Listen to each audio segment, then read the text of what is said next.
African news update on top accolade news. The headlines. Ugandan opposition aide appears tortured after illegal detention. South Africa's top court rules municipal employee political ban unconstitutional. Kenya joins global trend to diversify reserves away from dollar. Egypt struggles with $11 billion current account deficit.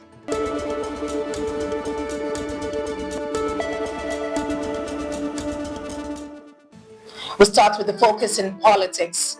Ugandan opposition aide appears tortured after illegal detention.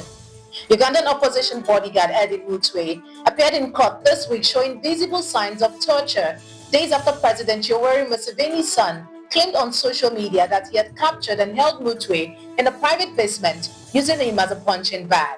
Mutwe, who went missing on April 27th, was charged with robbery, though Uganda's Justice Minister Norbert Mao condemned the apparent abuse, calling it an illegal detention and a violation of judicial process. Mutwe's lawyer alleges that he was electrocuted and tortured daily by mass captors. The National Unity Platform and human rights bodies are demanding accountability as international concern grows over Uganda's treatment of political opponents ahead of the 2026 elections. Still in politics, South Africa's top court rules municipal employee political ban unconstitutional.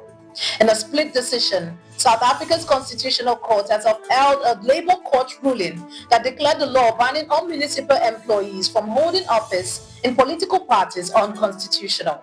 The majority of justices found that the extended ban meant to depoliticize and professionalize local government unjustifiably infringed on political rights and could undermine universal suffrage.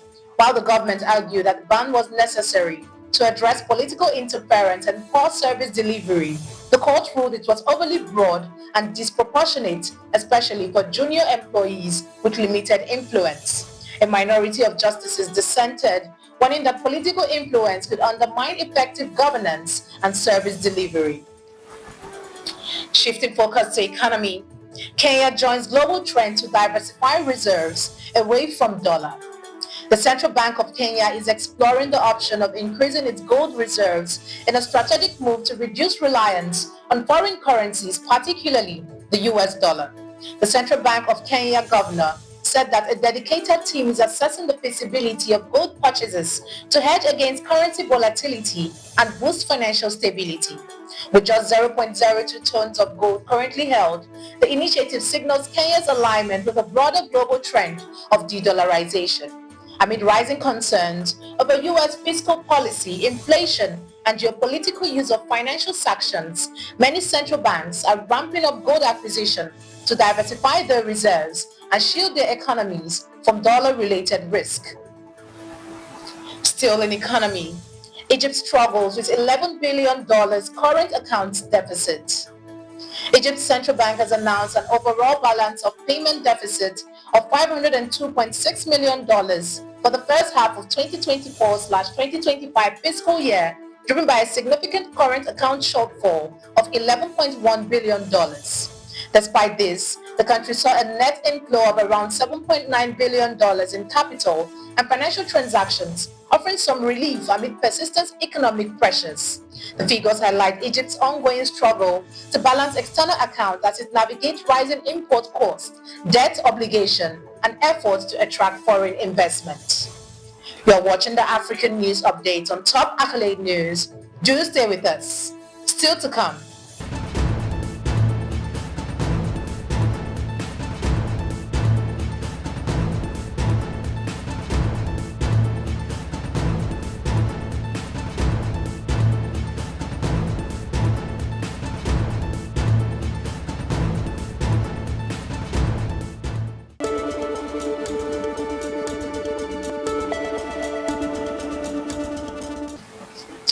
Thanks for staying with us. In international relations, Sudan cut ties with UAE. Sudan has officially severed diplomatic relations with the United Arab Emirates, accusing it of backing the rival Rapid Support Forces in the country's ongoing civil war. Sudan's defense minister claimed that the UAE is supporting the RSF through military, financial, and political channels, a charge the UAE firmly denies. This dramatic move follows a string of deadly drone strikes on Port Sudan, previously considered a safe zone.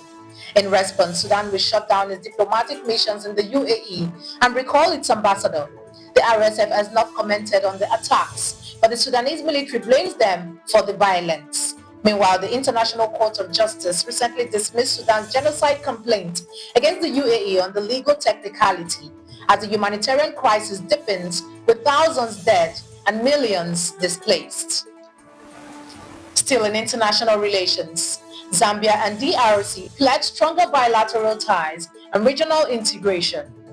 Zambia and the Democratic Republic of Congo are set to deepen bilateral ties following a high-level diplomatic visit to Lusaka by Ms. Isabelle Kibassa Maliba, First Secretary-at-Large to President Félix Tshisekedi. President Aide reaffirmed Zambia's commitment to strong cross-border cooperation, emphasizing shared historical and cultural bonds along their 1,900-kilometer border. He called for harmonized border regulation, enhanced trade frameworks, and improved air connectivity between major cities like Lusaka and Kinshasa to drive economic growth and regional integration. The visit marks a renewed path for both nations to strengthen diplomatic, trade, and people-to-people relations under the SADC framework. Moving to entertainment, Kigali set to shine as Giants of Africa Festival returns in 2025. Kigali is gearing up to host some of Africa's biggest music stars at the Giants of Africa Festival 2025, set to take place from July 27th to August 2nd. South Africa's Amapiano sensation Uncle Waffles, alongside Nigerian chart toppers Kiss Daniel and Timaya, headline a powerful lineup for the week-long cultural and sports event. The opening concert will feature Uncle Waffles, Rwandan talent Ruti Joel, and choreographer Sherry Silver, while the grand finale at the BK Arena will showcase Kiss Daniel, Timaya, and local R&B star The Ben. Now its second edition in Kigali, the festival combines basketball, education, and music to empower African youth, reaffirming the city's growing role as a cultural hub on the continent. Now in sports, Sierra Leone look to stay unbeaten at Under-20 AFCON. Sierra Leone aim to cement top spot in Group A, while Zambia face a must-win clash against Tanzania to stay in contention at the 2025 Under-20 African Cup of Nations. Set for Thursday, Zambia is still hunting their first win after two goalless draws against Sierra Leone and Egypt. Tanzania, meanwhile, sit bottom of the group with no points and two narrow defeats. In the evening fixture, high-flying Sierra Leone will look to extend their unbeaten run against South Africa, who are eyeing an upset to keep their semi-final hopes alive. Sierra Leone currently boasts the tournament's best attack, scoring 5 goals and conceding just once. That concludes our African news updates for today. Stay tuned for more African news and developments. Thanks for joining us. I am Ojarumi Okocha. Connect and engage with us on all our social media handles. Do have a wonderful day.